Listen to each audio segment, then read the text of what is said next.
Good evening, everyone. My name is Gaëlle Morel, and I'm the exhibitions curator here at the Ryerson Image Centre. Thank you all for being here tonight. It is my great pleasure to welcome you to our conversation. As your host, I would like to acknowledge with respect the Anishinaabe, Mississaugas, and Haudenosaunee peoples in the traditional territory of Dish with One Spoon. The Ryerson Image Centre stands within this territory today, and we respectfully accept our collective responsibility to the land. It is my pleasure to introduce our extraordinary guests tonight, Sandrine Colard and Julie Crooks. Ladies.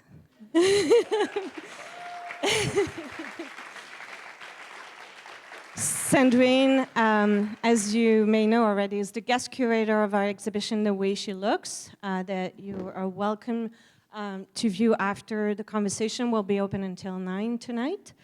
She's an art historian, writer, and curator based in New York and in Brussels, in Belgium.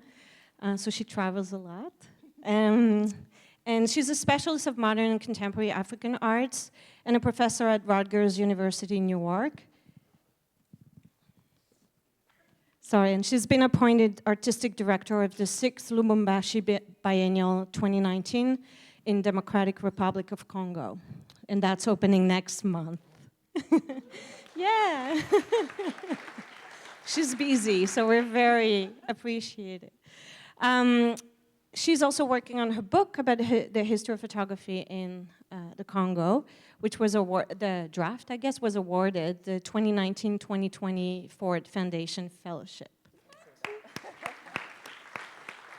Julie Crooks is Associate Curator of Photography at the AGO.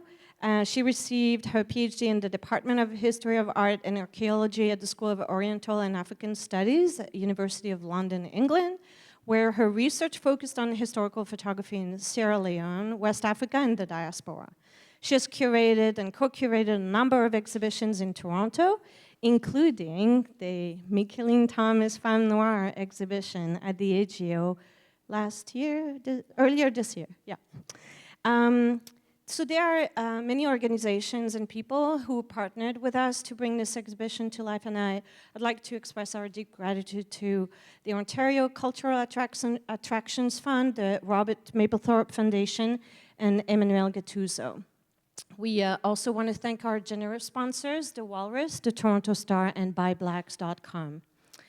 So at the end of the conversation, with Sandrine and Julie, we'll open the floor to Q&As. So please wait for the microphone to reach you because we're recording the whole conversation so we can have it on our website. And I think we're also live. Brian, am I right? We're not live. Just kidding. Relax.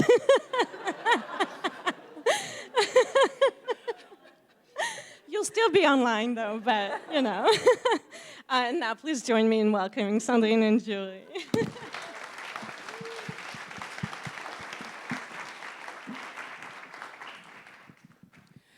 Okay, I'm a little bit breathless, but welcome, Sandrine. Take a deep breath. Deep breath. So it's really my pleasure to be able to have a conversation about your fabulous, first of all, congratulations on this fabulous exhibition.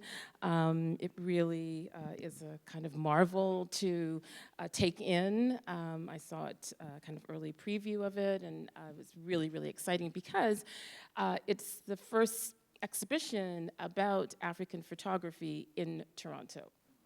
It really is. Is it? It is. Fantastic. I'm so happy to be the person to do it. Yeah, it really is. Great. So I want, and of course, you know, we are colleagues. We kind of came up together in this field of African photography. But I wanted to ask you first about the Arthur Welcher collection, because that's where you were mining most of the, if not all of the photographs. What was it like to kind of dig into the collection? I mean, he is a collector with a very focused idea of his collection. What was it like kind of working within some of those parameters? Well, it was, I always say it was like a candy store. It's it's such a large collection. You know, Arthur Welcher started to collect in the 1990s, so it's really the moment when the field of what, you know, the study of African photography was being born, basically. So it was a very interesting moment, and he, you know, he has a research-driven acquisition policy for his collection. So it's very interesting because it's not only, you know, just a gathering of works, but it's really a collection that produces scholarship about photography. Arthur Welcher and his collection are really at the forefront of producing scholarship about African photography. So it was extremely interesting as a curator to dive into this collection, but also around the different, you know, scholarships that had been produced about it, because I had seen a lot of different exhibitions produced from the collection, but each time it's a different iteration of that collection. And so you look at these images always with a new perspective, and I think that's really what he's looking, you know, he's searching to do when a new curator is invited to curate a show based on the collection. Yeah. And how involved was he in your selection? Or did you consult? Did he, you know, have some preferences? Not really. I mean, you know, Gail approached me to curate the show, and so the idea of concentrating on women, you know, the place of women in African photography came up pretty early on, and so, you know, I submitted my idea to the Ryerson. We had a meeting in New York, and everybody was pretty excited very early about this. And from then on, I made a selection, and it was pretty, you know, independent in the selection process, in everything, basically. Yes. So the show covers a breadth of time from the 19th century, the largely colonial photographs, the mid-modernist photojournalism, to contemporary practices by African women photographers.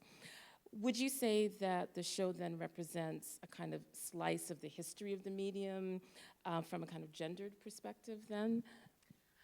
I would say it probably balances the dominant history of African photography so far.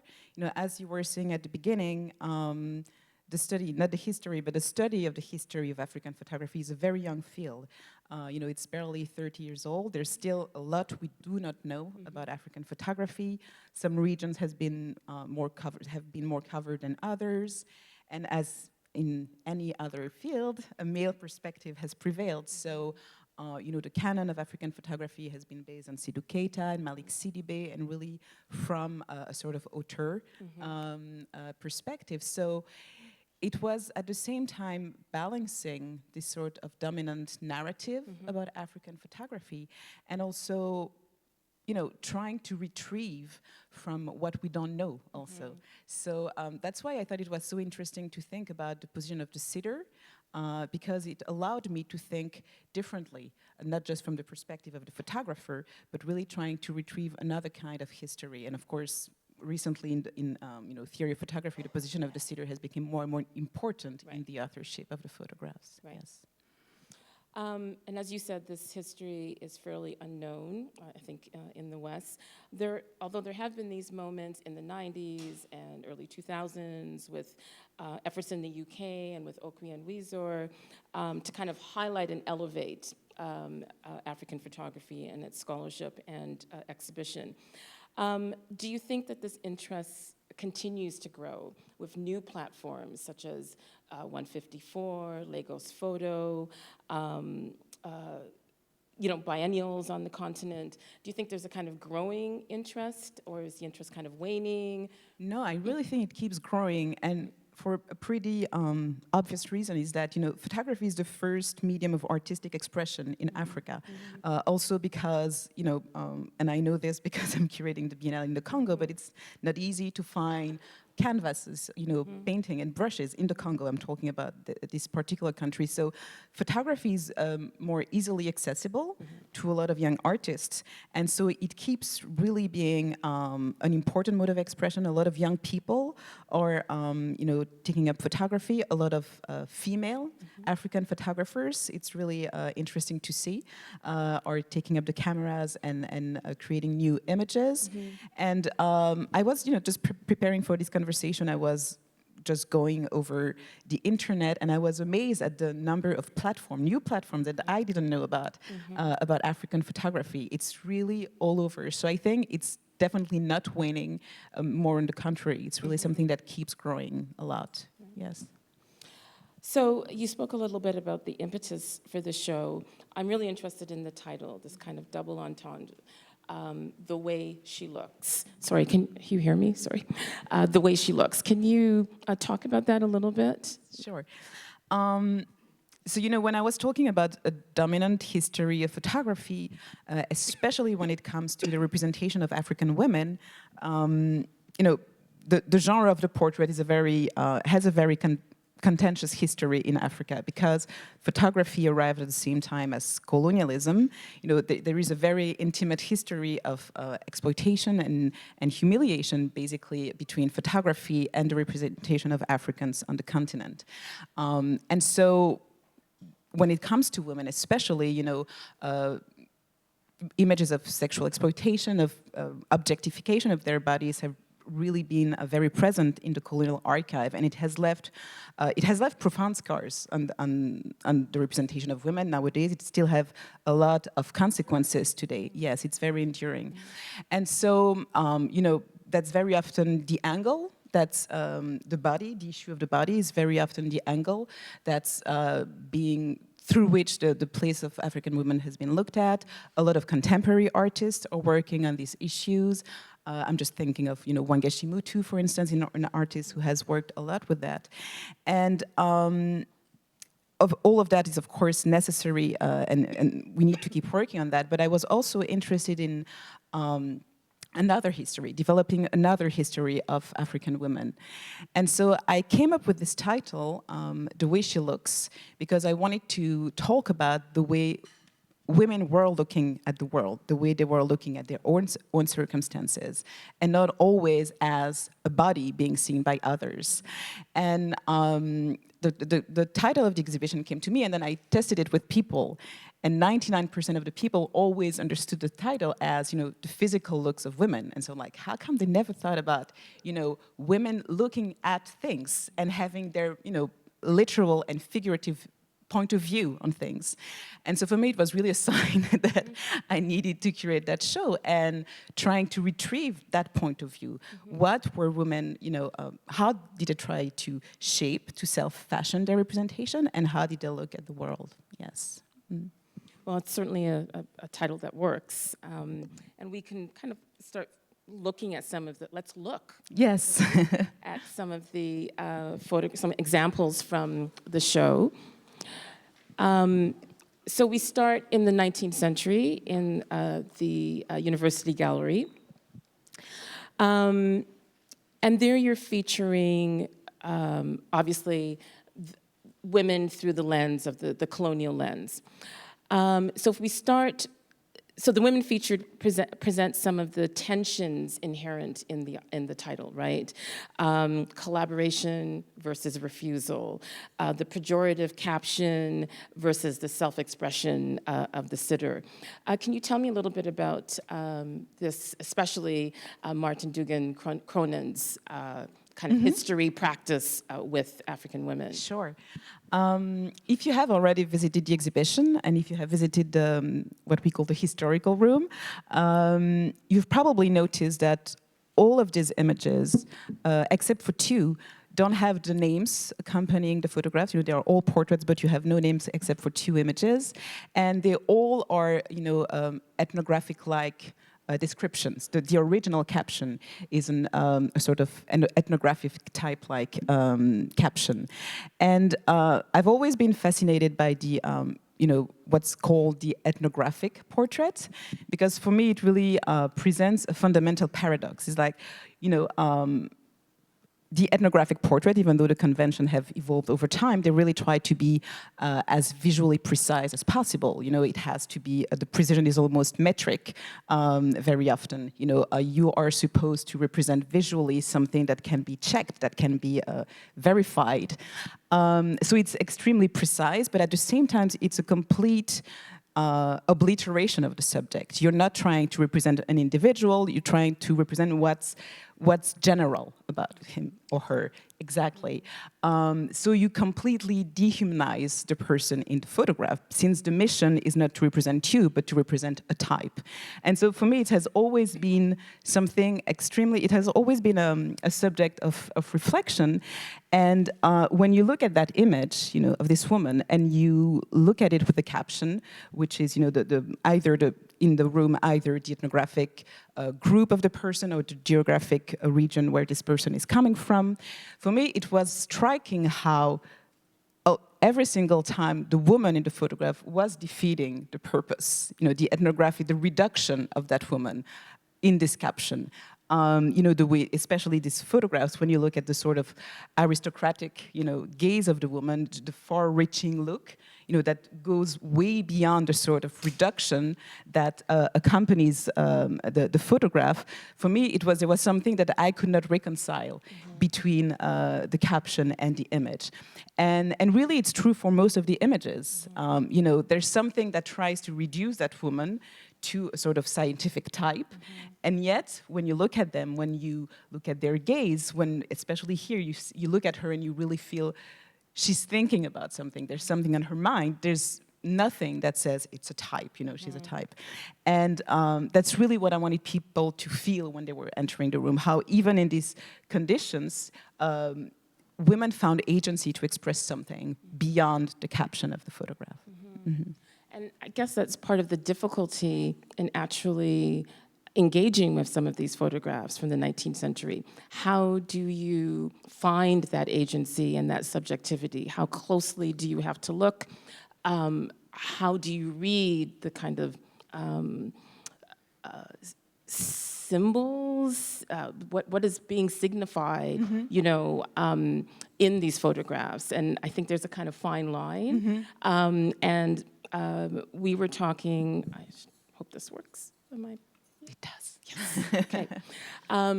So there's another example of this gaze and trying to retrieve agency, subjectivity, you know, self-possession. Can you talk about this one? Yes, this is an image that has been reproduced a lot. It has been reproduced in different formats, in postcards, in albums. And there's actually a series of photographs. So it was a photographic session, and you have different images with these two women. And so when you look at the series of images that were produced with these two women and their babies, you know, you can see the sort of collaboration, agreeing to collaborate with the photographer in this different, you know, session, the mirrored position, the fact of having the baby on their back, you know, being dressed the same, etc., shows that there is a sort of, and it's always difficult to know for sure, but there's a sort of participation from the part of the woman into this photographic transaction. What I was going to say is transactional. You mean? Right. In terms of... Yes, and sometimes, you know, when these photographers, they were carrying to a market, you know, they had to produce images for the tourist market, and so it was not uncommon for them to pay people to pose for them. So it's always interesting because you really had a spectrum of situations, you know, from coercions to collaboration and all that exists in between, yes. Of course, it's interesting because even, you know, for the sort of agency that these women may have in these photographs, of course, the final destiny of this image, you know, the fact that it has been reproduced as a postcard that would end in, you know, in so many different hands is, of course, something they had no control on, yeah. Yeah, that's a point I was going to ask. You know, it's absolutely, you relinquish control of your image once it begins to circulate. For sure, yes. Sorry. Right.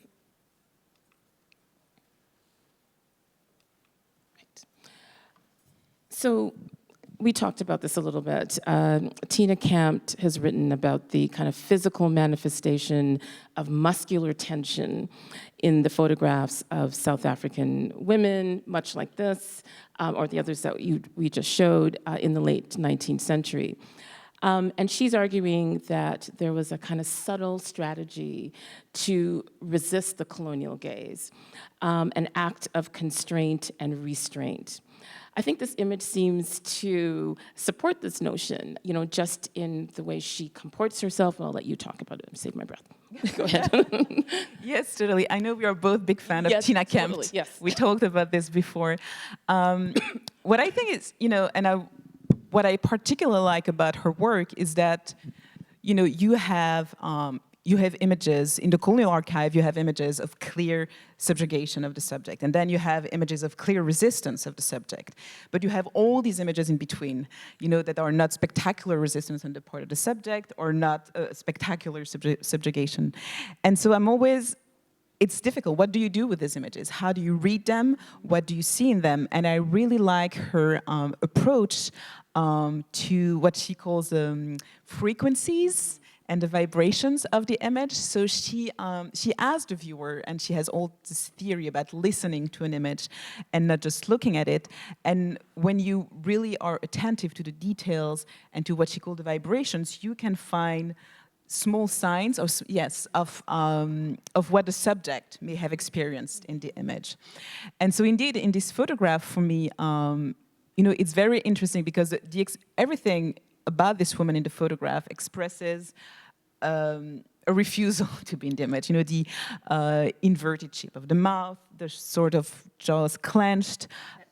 Exactly, you feel the tension in the subject. Her gaze is very particular. It's, you know, it can be interpreted as being defiant, but it can also be seen as, you know, trying not to be there. There's something that's trying to escape what is going on. And so for me, all of this are really, yes, a sort of small signs of the resistance in the sort of small, you know, area of agency of the sitter. There was still some way for the sitter to express what she wanted to express in this photograph. You know, probably more well-known are images of Marc Garrone, you know, this French photographer who made portraits of Algerian women, yes, that were forced to remove their veil. These are images that are very well known because they have expressions that really refuses what is going on. And for me, it's kind of something similar. It's in that range, yes. It's not as physical because they're literally putting their hands to their faces. Yes, some of them do, yes, contest. indeed. Yeah. And yes, for me it was important to put in the show these sort of images, you know, to show a variety of gazes of women, of refusal, of collaboration. It was important to put that image as well, yes. So I want to move on to the next gallery. Oops. Forward, Julie. Right. So the mid-modernist photographers, because here you see a shift from the late 1940s, 50s, 60s, in terms of female sitters who are now making a kind of conscious decision to commission their photographs, choose what they want to wear, how they want to be posed, accoutrements, any number of kind of decision making. And these are, of course, the Bamako photographers, Dukita and Malik Sibide. Why is this period in Bamako so pivotal for African photography and especially for female sitters? What is, and as you said rightly, what is really interesting in those years, and especially in comparison with the earlier period, is that here these are women who commission their own image. They choose a photographer. They step into the studio. They choose what they want to wear, who they want to come with to the studio.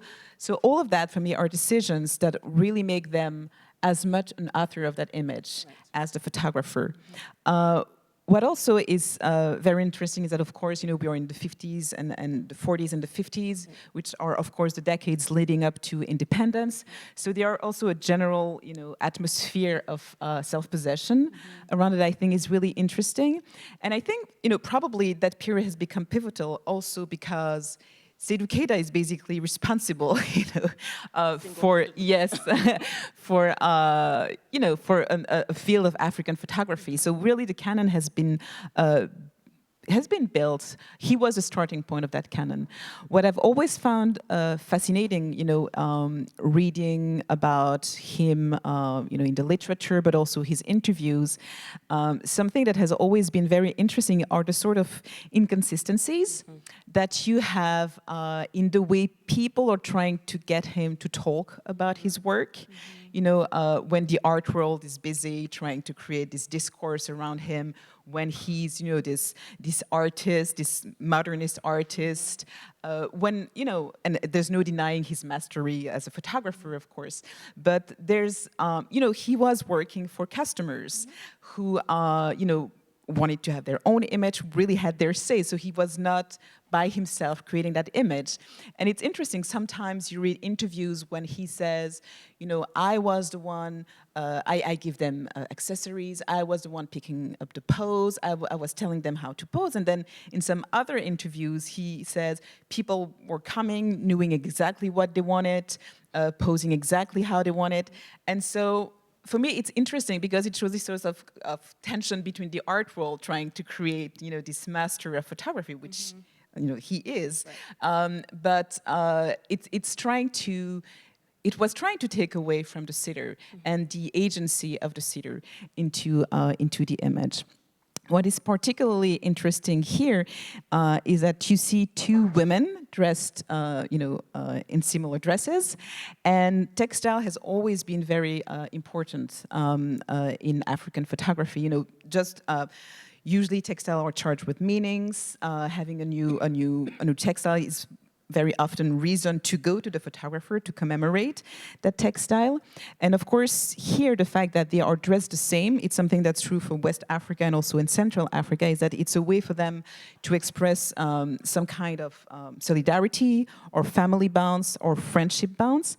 And so there was on their part, a will to come to the studio to register that.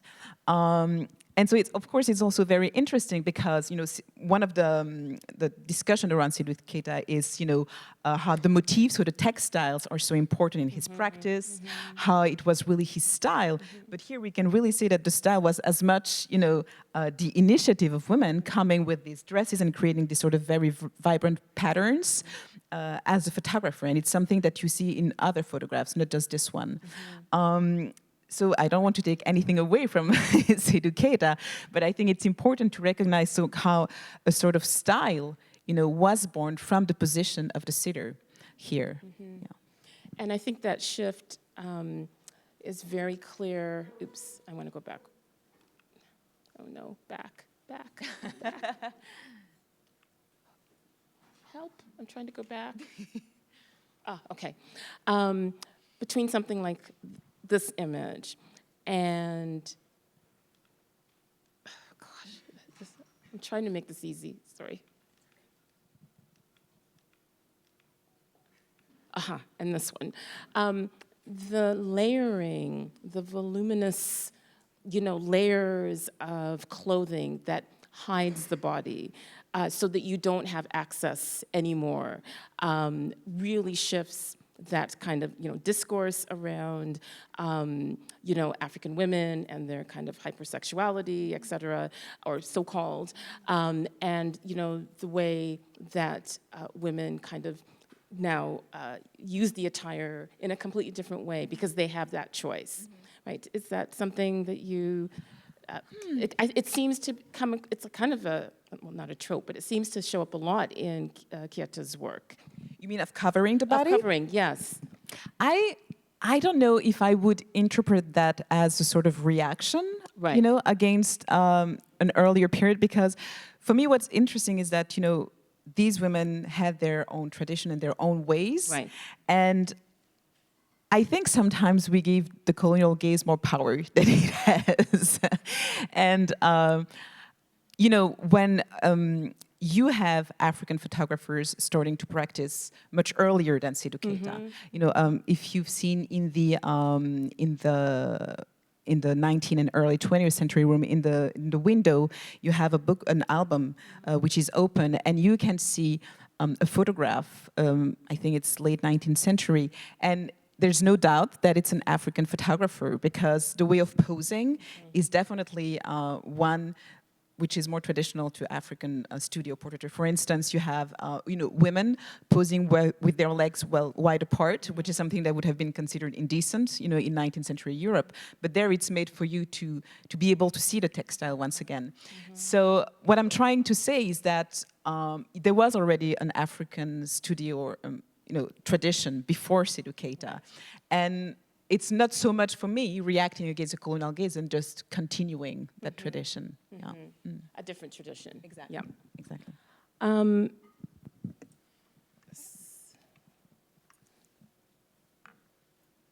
Malik Sibide. Yes. What can we say? Well, for me, it really has, you know, there's almost something cinematic about his images, you know, something out of a movie, you know, a movie star posing. And actually, Malik Sidibe and Seydou Keita studios were, you know, in an area where you had movie theaters, and it was not uncommon for people to be inspired by the film they had just seen. So once again, you know, I think I remember reading that in this image that the bag is actually an accessory that was being lent by Malik Sidibe, but you know, the way the women choose to pose for me is very cinematic, and I'm not so sure, as being said so often, that Malik Sidibe was the one dictating people. I think, you know, as a moviegoer, you know, you come with your own. The name escapes me in English, but your own, like, Sense I do this. sense of self. Exactly. Attitude. And Swag. swag. Thank you. Thank you. And you know, a mentor of mine, Susan Vogel, who's also who is basically responsible for quote unquote discovering the negatives of Seydou Keita, was and she met both of them, and she was telling me how, you know, seduction between the photographer and the sitter was important, and that very often the photographer stopped practicing just because he was becoming too old, you know, and there was no longer this sort of play of seduction between the photographer. And so, but of course seduction is a two-way process, right? And so for me, it's also something that I see here, a woman trying to please herself, you know, about the own images she wants to project of herself, as much as playing maybe with the gaze of the photographer here. Right. And that difference between Sidibe and Keita, you know, Sidibe going out into the parties, out into the communities to take his photographs, whereas, although some studio work, but Keita very clearly a studio photographer, and you can see those very clear differences. Sidibe was slightly younger than Keita, and so Keita came to be seen as the sort of old-style photographer for the younger generations that were coming right after independence. Right. Yes.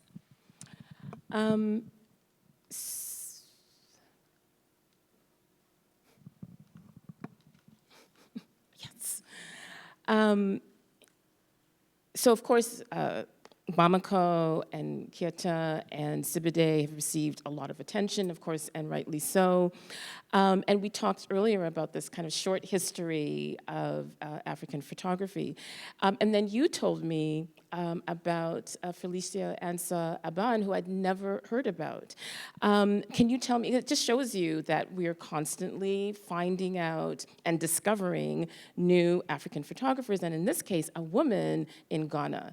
I was so excited to hear about this. Can you tell me a little bit about her? Sure. So Felicia Aban was born in Ghana, what was then called the Gold Coast, and was a British colony. She was born in 1935, and it's no surprise that you have never heard about her before, because she's, I mean, I don't like this term of discovering, because she was well known over there, but let's say that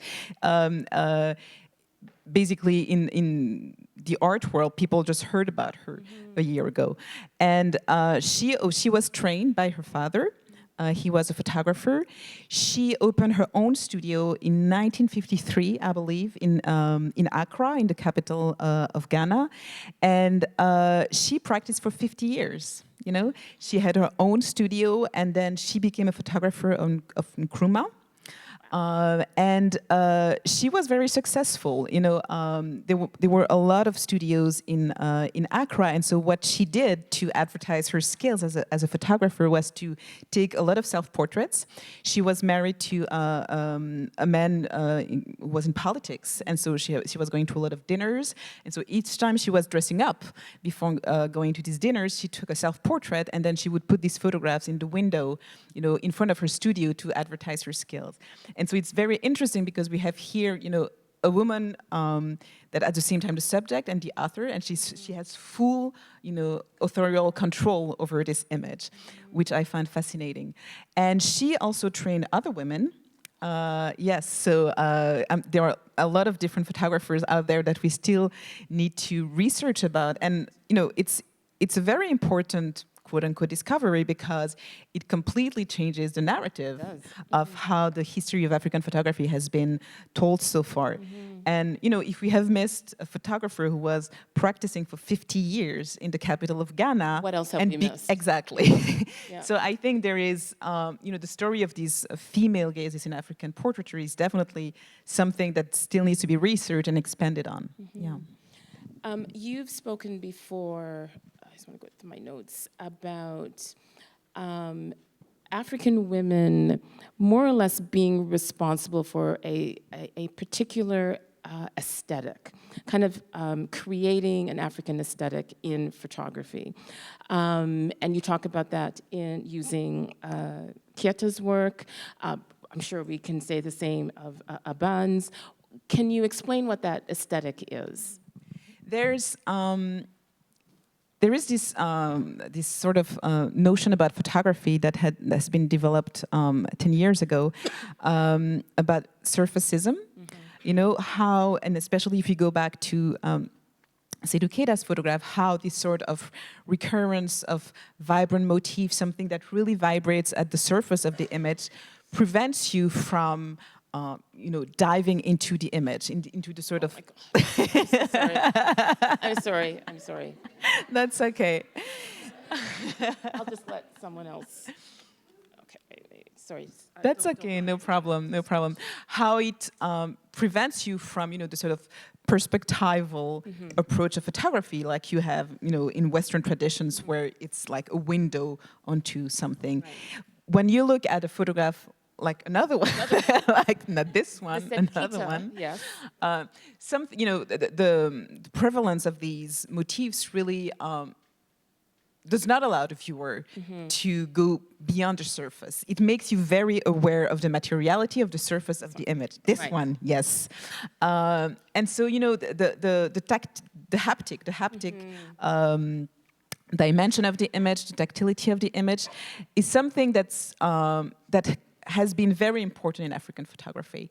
And you know, this is a notion that has been developed about Keita and the fact that he's using these backdrops, you know, but with women, you know, coming to the studio with these dresses, there's another photograph in the show with this woman, you know, holding her dress like this. You can say that he's not single-handedly responsible for that, that it's also, you know, it's also born from the choices of the sitter. And so I'm very interested about how, you know, an aesthetic style in photography basically can be born not only from the perspective of the photographer, but also of the sitter. Yeah. And it's specifically a female sitter. Yes. And then we'll see shortly how that is kind of borne out in contemporary practices, right? Please work.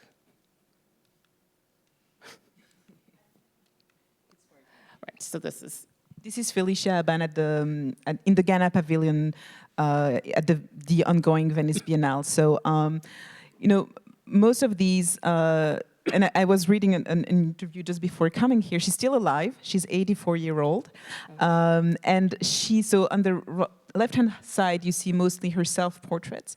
And in that interview that I read earlier today, she was saying that she knew how to portray women better. And so you had different, female sitter on the right-hand side, but I would have to read more, but she wasn't expanding really on how, and definitely there's more research to be done about her, but how, because she was a woman, she had a better sense on how to portray them. Yeah. And do you know if there's any ongoing research on her? And I'm sure there is. The status of that? I'm sure there is, yes, yeah. Interesting.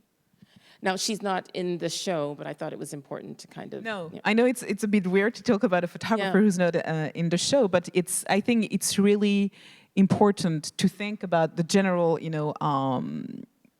rationale of this exhibition. How this gaze is not like, it's not something that was, especially as a photographer, because there is all this fantastic generation of female photographers who emerged in the 1990s, but I think it's very important to see that there was something coming before it that we just don't know about, but that was there before, that didn't just appear in 1990s, yes. And working parallel with Curator.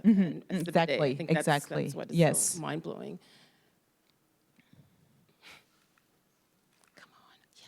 So I want to move to, I guess, more contemporary work, but also thinking about the fact that most of the photographs in the collection are from South Africa. So that seems to be a particular interest of the collector. How does the work of someone like Sabelo Malangene and David Goldblatt, of course, both South Africans, one African, one a white South African, kind of advance the theme of the show in terms of the range of looking, because there are two photographs, this one and then the next one, where the subjects are doing some very compelling looking. So let's start with this one. So this is a contemporary photograph. It's 2009 because it's black and white. We may think it's an earlier image, but it's a contemporary photograph. And Sabelo Mlangeni is here. He's representing LGBT communities, but not in the not in the cities, not in the big cities of South Africa, but in rural regions where it's not as easy to live your openly your sexual orientation. And so for him it was important to show the sort of resilience of these women.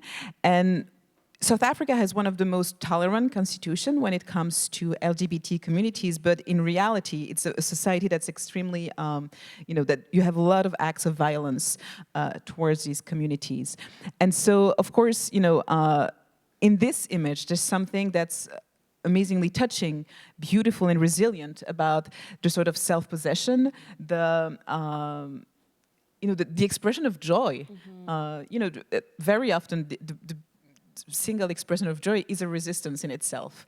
And what I found really interesting here is that, and to be honest with you, I don't know if it was inspired by the image on the left, but I mean, a lot of different people, for a lot of different people, it resonates with this image of Miriam Makeba here on the left.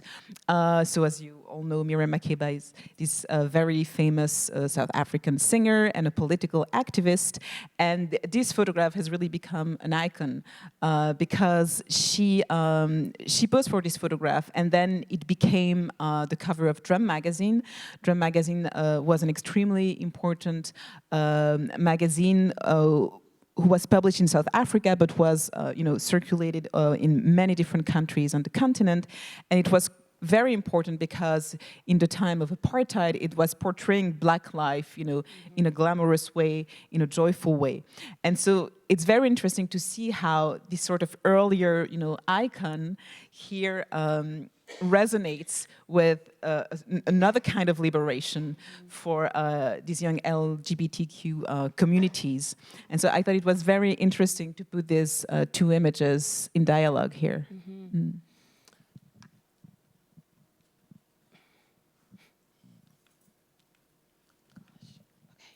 And David Goldblatt.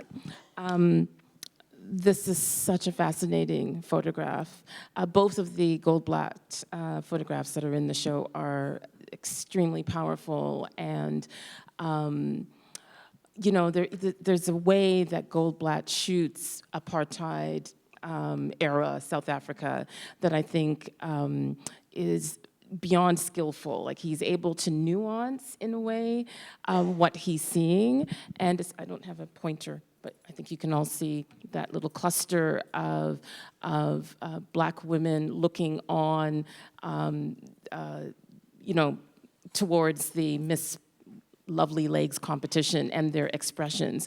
Can you talk more about this fascinating photograph? First of all, I couldn't agree more with you about David Goldblatt. He passed away 2 years ago, I think. He was this amazing photographer, South African photographer. He was a member of AfraPix, you know, this collective of South African photographers who documented and struggled against apartheid.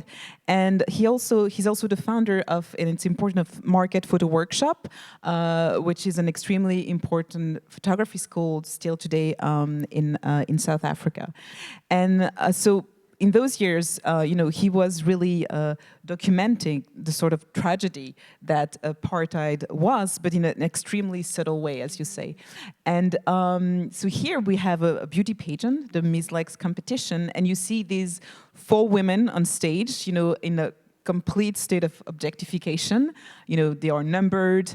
They are here not even for their entire body, but just for the legs, you know, and they are put on the stage. So they are obviously presented as a model of beauty for the rest of the people. And what I really like also is that they are at the same level of the commodities behind them. You know, so like you consume these women in the same way that you consume these commodities at the back. For me, what really makes the image here are the looks of the women in the audience, you know, looking at these women, looking up, but really looking down. And, you know, everything about their attitudes and the way they look at the woman make us think that we are not sure, you know, even though we are in an apartheid situation, we are not sure who are the people we should really worry about here. And I think that's constant what in David Goldblatt is that he's showing how apartheid is a tragedy as much for Black people as it is for white people. And so the gaze, you know, the sort of range of gazes that you have in the audience going from, you know, disapproval, the sort of, you know, the crossed arms, and also the kid, you know, sitting, who's looking, you don't know if he's looking, he's admiring them, or all of that, the different range of gazes that you have in the audience is really what makes the image for me, and where resides a sort of comment on what's going on. Mm-hmm. Mm. And the other photograph, which we don't have here, is of obviously, a Black nanny with her charge, a little boy, and this kind of tender moment. She's actually touching him, a background of barbed wire. So again, it's also an amazing image, and you have a sort of play of hands between the nanny and the young boy. And first, what you see most are the hands of the young boy placed on the shoulders of the nanny. But then when you look closely, you can see that she's returning the gesture of affection. And I think what's really moving is that you see how their relationship is doomed, basically. You know, it's apartheid. When this little man grows up, there's, you know, they're going to be a part of it. It's not going to be possible. And at this very tender image and return of affection happens at the background of this barbed wire, you know, which reminds you how violent and how divisive a society South Africa was. And again, it's really an amazing photograph as a sort of a portrait of what apartheid was. And then we have contemporary South African photographers, especially someone like Zanele Muholi, who sees herself as a visual activist. She doesn't even call herself a photographer. She's a visual activist. And a Ryerson graduate. And Ryerson graduate. whose practice is grounded in challenging heteronormative ideologies by creating visibility for LGBTQI individuals in South Africa. And she has been kind of steadfast and resolute in her practice about this. So the photographs that you've chosen for this exhibition, Miss Divine, is another, kind of expression through Moholi's lens of disrupting these boundaries of gender, right? So can you talk a little bit about this? What's fascinating for me in this image is that she's really turning on their heads every single sort of codes that we have, about ethnographic portraiture, about the sort of exoticism that you had in the representation of Zulu women, and also the sort of, as you said, the heteronormative and the sort of voyeuristic gaze that you had on these women. So, you have the beads that are signifiers of Zulu culture. You had this long tradition of postcards and tourist market for the representation of these women. But at the same time, she completely disrupts the sort of expectation that comes with them.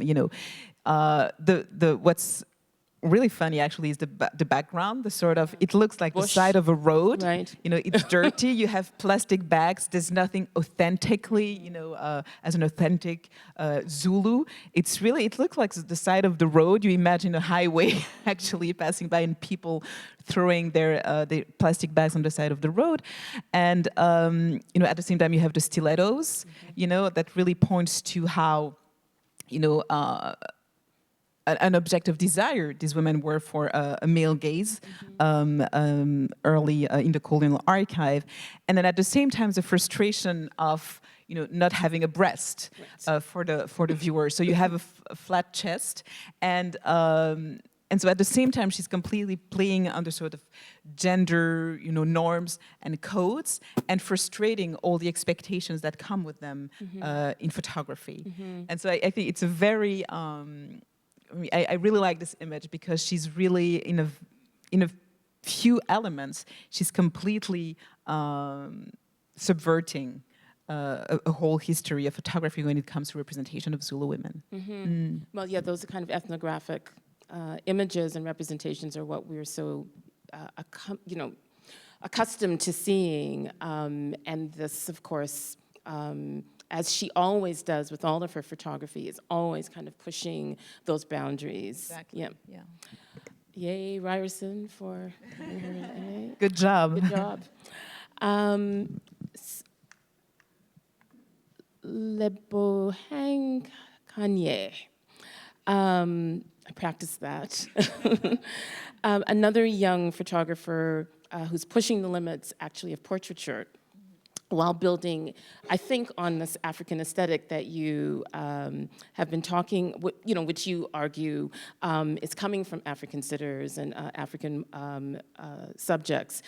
Can you comment? I think this is a really, really powerful, fascinating photograph that kind of talks about, very clearly about that aesthetic, and kind of digging into African traditions, et cetera. So Lebohang Kanye is a young South African photographer, and this series was created a few months after her mother passed away. So this series is made of a juxtaposition, a digital juxtaposition of an original portrait of her mother with the artist dressed as her mother. And she's actually dressed with most of the time with the clothes that she recuperated from her mother. And so we really have a sort of continuity of what I was talking earlier about how clothes and textile are a way to create a bound, and to portray a bound in photography. In my own research in the Congo, I have found examples of how a sister, two sisters came to a studio to take a portrait of both of them. And a few years later, one of them passed away. And the second sister came back to the studio with the dress that the deceased sister was wearing. So it's really something, the fact of, you know, wearing a textile and going to the photographer to commemorate that textile as a sort of, you know, family bond marker or friendship is really something that I have found in a recurrent way in different in different countries in Africa. And so here she has a lot of different images in this series, and each time she's dressed with the clothes that she recuperated from her mom after she passed away. And of course, it's also interesting because for the artist, it was also a way to sort of keeping a connection to her family. The policies of the labor policies in South Africa really dismantled families. They were sent in different parts of the country to work, and so her mom, for the artist, her mom was really the link to that family. And when for her, it was a way to try to maintain this link. After this series of photographs, yes, she created other series of portraits, and she tried to look for other members of her family that she had never met. Yeah. So it was really about family connection and trying to maintain that. Mm-hmm. It seems to me that she's really a photographer to watch. She won the Austria. Bamako. Oh, she won lots of different prizes. Yes. The last one was the Austria camera. But she won that big one. I'm sure she did. So yeah, I think so. Yeah. Yeah. So she, you know, again, someone. She's really a fantastic photographer. Yeah. Yes. How are we doing for time? 5 minutes? Okay, so that's perfect. So I wanted to end, actually, on this photograph by Jody Bieber, because I think it's the perfect way to end, and the perfect image to end an exhibition like this, featuring a formidable subject clad only in bra and panties, but despite her state of undress, she is a kind of fierce presence. And did you choose this image to kind of counter the narrative of the ethnographic, the colonial gaze, although you say, you know, maybe we give too much power to the colonial gaze, but, you know, to kind of come full circle with this history of photography featuring women, African women in less than flattering ways. Was this a way of kind of punctuating, again, you know, the way she looks in terms of your title and this African aesthetic that I like to keep coming back to, because I still think it's a very fascinating notion. For me, it was the way the image is placed in the gallery is, I hope, is the last image that people see in the exhibition, because you turn and you have, it's a really large print, and you see that woman. And for me, it was the perfect final image to the show, because it sort of reconciles a lot of issues that are in the exhibition. First of all, it's a you know, a portrait by a woman, by an African woman celebrating another African woman. And so I would say that it's not even oppositional to a colonial gaze, it just make it irrelevant here. And that's what I really like about this image. You know, I wouldn't want people to think that I'm against the body, and I also like how you have a sort of perfect balance for me in this image between, you know, the power of the photographer and the power of the sitter. You know, the way that she's looking at the lens is, she's definitely on the same level of the photographer. So it's intentional on both subject and photographer. Right. And actually, the image was taken in the home of the sitter, and Jody Bieber says that in that series, in Real Beauty, all the sitter chooses the way they want to pose for her. So. And you know, the swag in the image, there's also a balance between her gaze and the way she fronts her body. You know, there is for me a perfect balance between the self-possession of the body, the way she looks at the camera. There is a sort of a harmony between all these different elements here. And so for all these reasons, you know, the body is not perfect, but it's beautiful. She looks so much at ease with herself that it was for me really, like in the title, you know, Real Beauty. A self-invented beauty and a self-possessed beauty was for me the perfect image to end this show. Yes. I would agree. Yeah. So I think we're going to open it up to questions. Okay.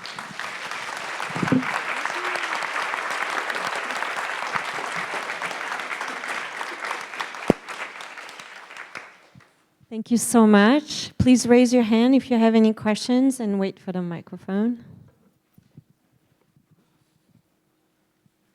Oh, come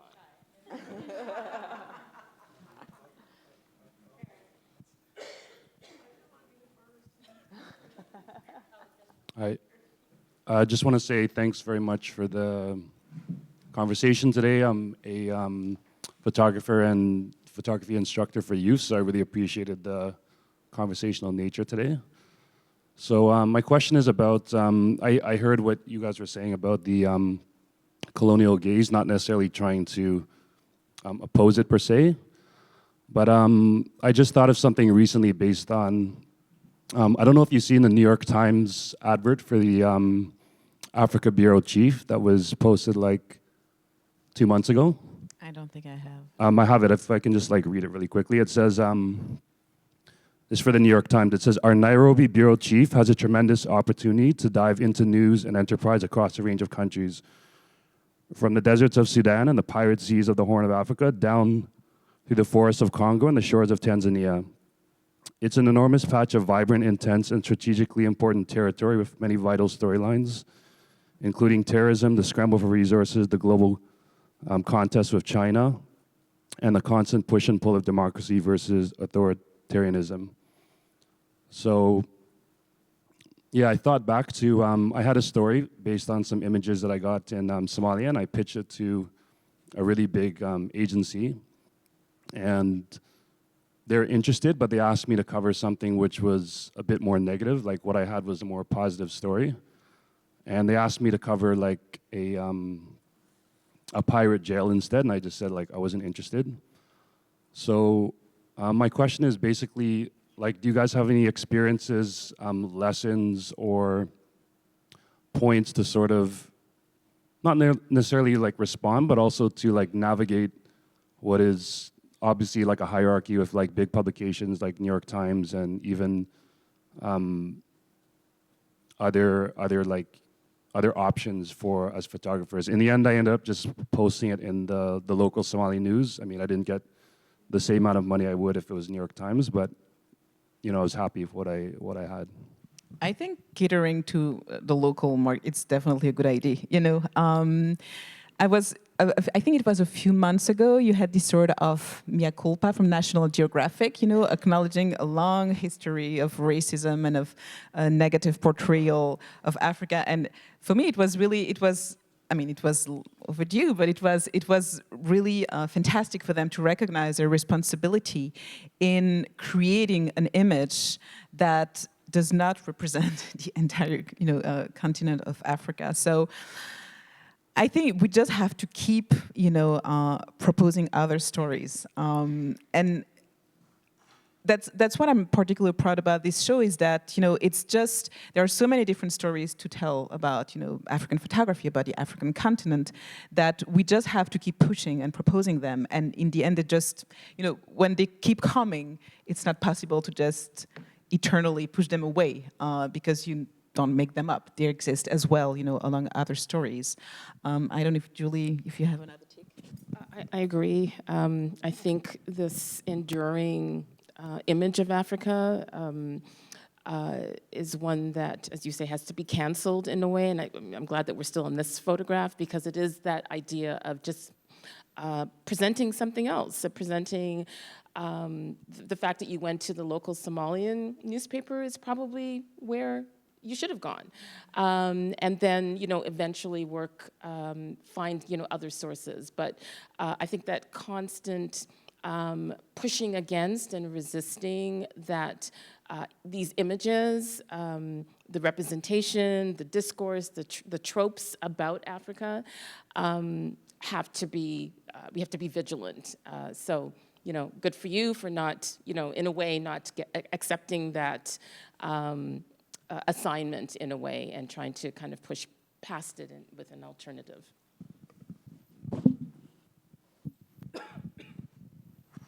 Hello, good evening, and Thank you for being here.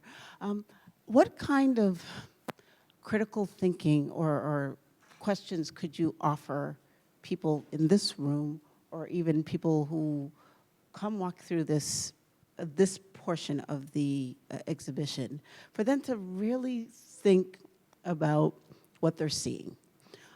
We've been so conditioned to believe that this is the standard of African photography, without really looking at who's, again, taking the picture. It's coming from a European lens. To even question the terms Hottentot and Kafir, a lot of people don't even realize that they're derogatory terms.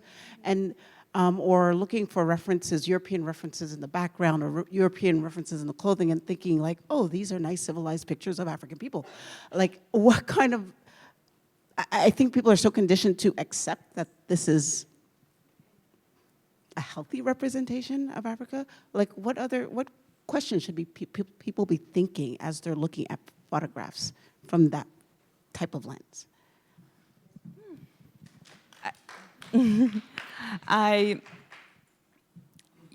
It's interesting because when I started to do my own research about African photography, I remember, and it was not so long ago, I remember people asking me, is there such a thing? People did not think you had African photographers. What I think is, and I hope the keys for critical thinking are made clear when you enter the room and when you read, the introductory text, is that these photographs are, and you're right, the terms, the original caption were kept, but Kafir is definitely a racist slur. And when I was talking about this sort of, the gaze of the woman superseding this caption, for me, that's where it resides. The fact that the subject can go beyond what has been assigned to it, that the subject has that power, and that if we take the time to actually look, and not just, and it's difficult because these images are so numerous. When you look at the colonial archive, you have so many of these images that it becomes almost impossible to think about them because there is such a large number of them, and because it occupies so much of the landscape. But for me, the most, and it's in an age where everything is so fast, and it's really to stop and to spend some time to look. That's why I really like Tina Kemp's theory so much, that it forces us to actually spend time on the image, and within the image find what contradicts the whole discourse that has been built around it. It asks time from the viewer. It's not something that you can do, rushing through these images. You really have to stop and to look at them. But I really think that when we take that time, the subject has the power to tell us something that contradicts the whole discourse that has been built around them. And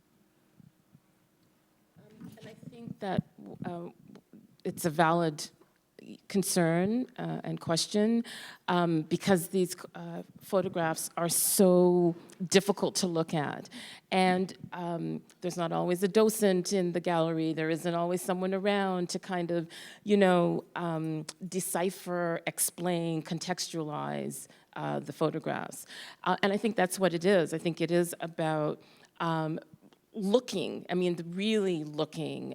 The way we work with photography is that it isn't about the phone and the Instagram and the, this kind of instant gratification with these photographs. It is about, as Camp says, this kind of quiet looking,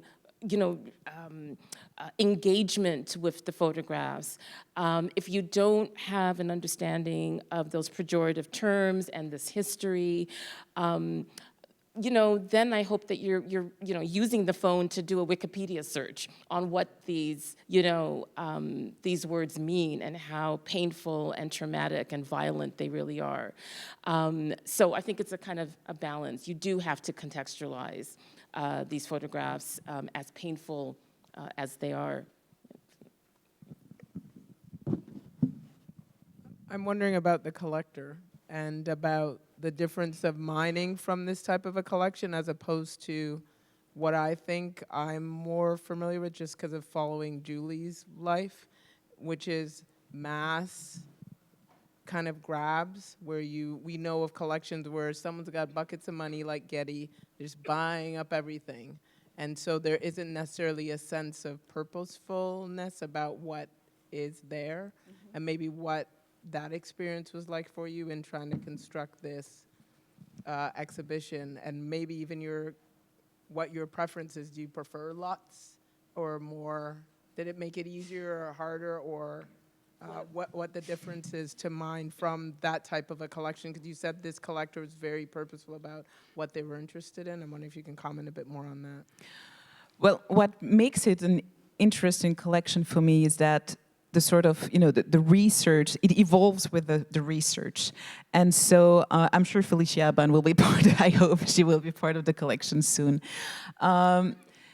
So, the line that I followed when I was selecting the images, I didn't want to have, especially in the historical room, an accumulation of photographs, the type you're all familiar with, this sort of images that are demeaning for women. I didn't want to have a revisionist take on history, but I didn't want that to, again, sort of repeat the sort of victimization of the subject. I really like I think it's Ariella Azoulay who says that we have a responsibility to the people in the image. And I think that when we show them, we still have to be aware that we have a sort of responsibility to the people that we show in the photograph.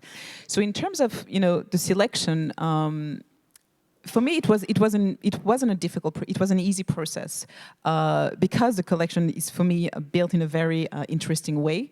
It continues to grow in a very interesting way. I haven't, curated a show for the Getty, so not yet. So I wouldn't know, how different it is to choose from just this, large acquisition, just in terms of number of images. But here it was pretty easy, and especially because I was following this sort of the guideline that I had in mind for this exhibition. It was pretty. The images became pretty obvious. The images that I wanted to include were pretty obvious. Yeah. Mm.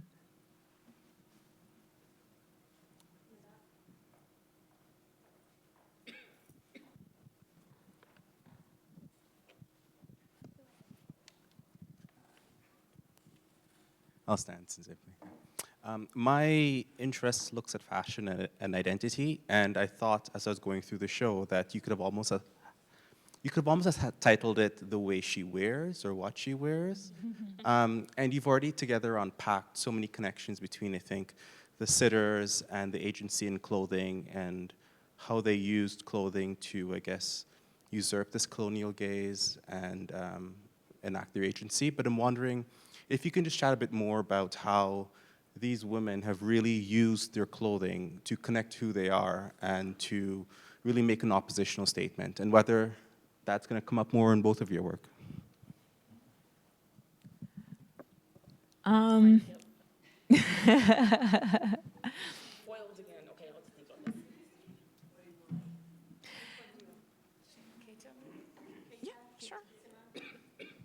So your question is about the relationship between women and fashion, and how they have used fashion to. Sorry, I didn't hear the last part. And also how you use that as a curatorial device almost, if that was the context of fashion. I think I thought about it more in terms of textile, than fashion, and again, it's interesting to see how people in Africa go back and forth between what we consider being traditional versus, I don't know how you would call it, westernized fashion in a much more fluid way compared to what we project on it.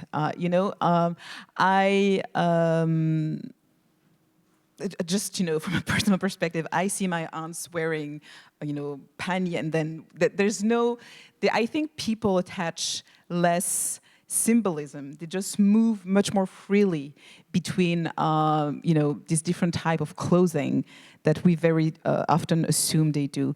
So I don't know if I would interpret that as oppositional, when there's a Western dress being worn. I think it's, for me, much more a sign of how all these different influences are integrated, rather than trying to make a statement, really. And even early on, I think we always, it's a sort of, it's still really a trope of authenticity that keeps being attached to Africa, and it comes to fashion as well.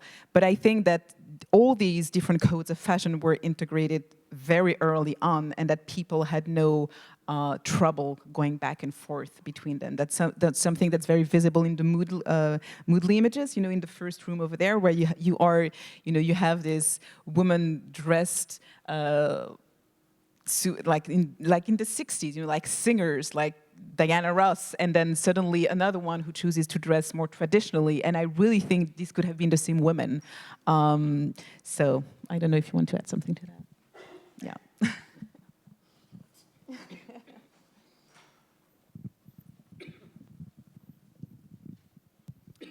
Hello.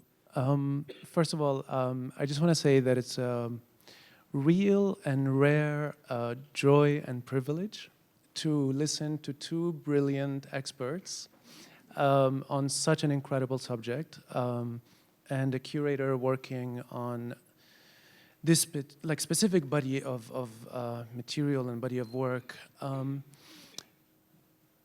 But I also wonder, and Julie knows this is these are conversations we've been having and things we grapple with.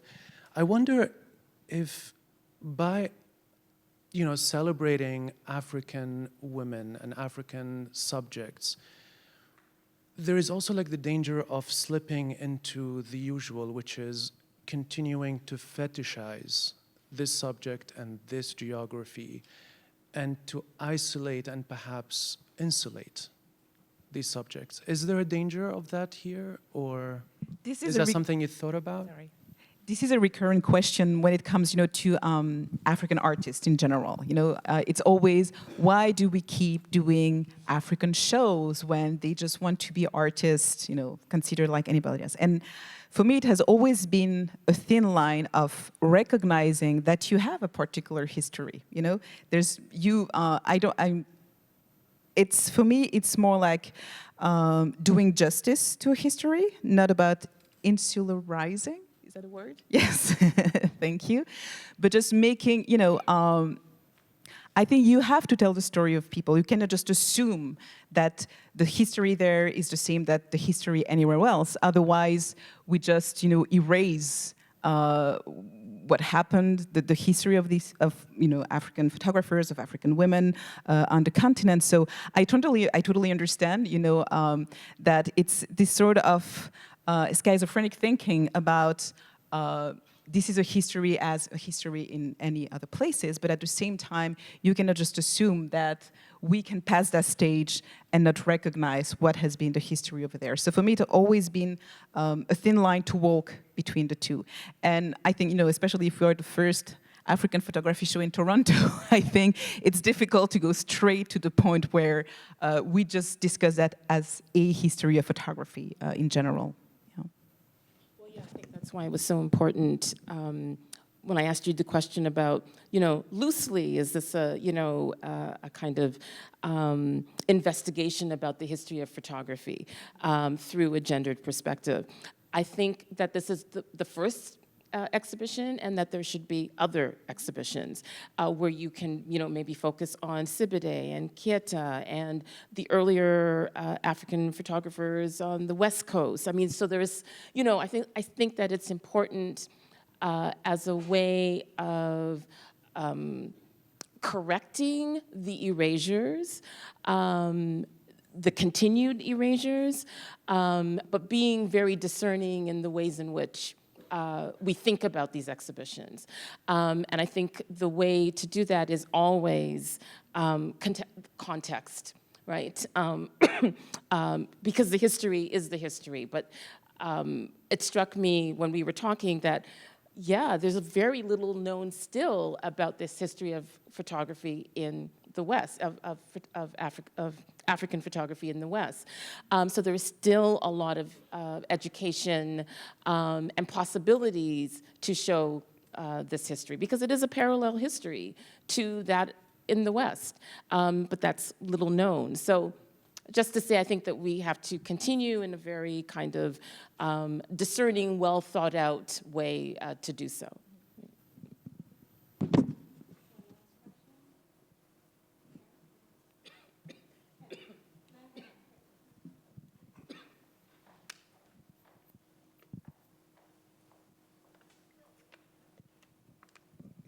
Thanks so much, Julie and Sandrine. I was thinking of Seydou Keita. There's an expression that was popular at the time in the French Sudan, which then became Mali. So those sitters that you so eloquently described, the two women kind of choosing what they wore. I also believe that was a choice on the part of the sitter and not the photographer, although obviously Seydou Keita, as you mentioned, is a master. There's an expression at the time that people used, itanaye tan, which means you look beautiful like that. And people use this expression the way we might say, hey, how you doing? Hey, hi. It was like when you meet on the street, a common greeting was like, hey, you look beautiful like that. And it has a kind of a duality. You can think about how it's, just like the title of your show, this double entendre, this idea of, you look beautiful like that, but also, you look beautiful like that, And the specificity about that, this idea of dressing with a purpose, putting on an accoutrement, like casting yourself in a certain light that you control, I think is a really important thing to remember about this work. It's the control of the image, that the subject has of themselves versus the lack of agency there that I think really drives all of this thematically. I think it's a really wonderful curatorial project that you put together from a large collection. So it's a great idea. I think there are many more shows, obviously, to be pulled out of not just Walter's collection, but many others. I also want to just finally mention that with my own project here in Toronto, with the Wedge project, we actually brought Seydou Keita's work to Toronto and had an exhibition almost 20 years ago, in year 2000, at the Wedge Gallery. And, it was a well-attended thing. People talked about it, but there was not this kind of mass interest in African photography at the time. So it's interesting to me to see how the world has come around to something that, a few of us were really on top of. This is a show that, we did at the time more or less because Maya Sutnick in Toronto here had seen that work at Fondation Cartier in Paris, and I'd gone that summer as well and met Okwe and Wazer, at that time. And so this work, as you know, because you're a scholar, has been kind of out there, and I think, there are new ways of thinking about it, which I think this show represents, which I think is really the important thing now, to take this work and kind of start to really add scholarship. So I want to really thank you, Sandrine, for the hard work that you've done. It's thinking about this work in a new light, and I think this is where we need to go. So thank you. Thank you so much. Thank you. Thank you. Hopefully it's just the beginning then. Let's continue the conversation and let's continue to curate great shows. Thank you so very much for tonight. Just a few words. We're having 3 tours with special guests, one being Ken Montague, who just spoke. The first one is going to be on October 9th with Mariam Lowe. She's from U of T, if you can attend. The second one is with Michelle Pearson-Clark on November 13th. And then the last one is with our Ken Montague here present on December 4th. Please join us if you can. And enjoy the show tonight. We're open until 9. Thank you so very much for coming tonight. Thank you.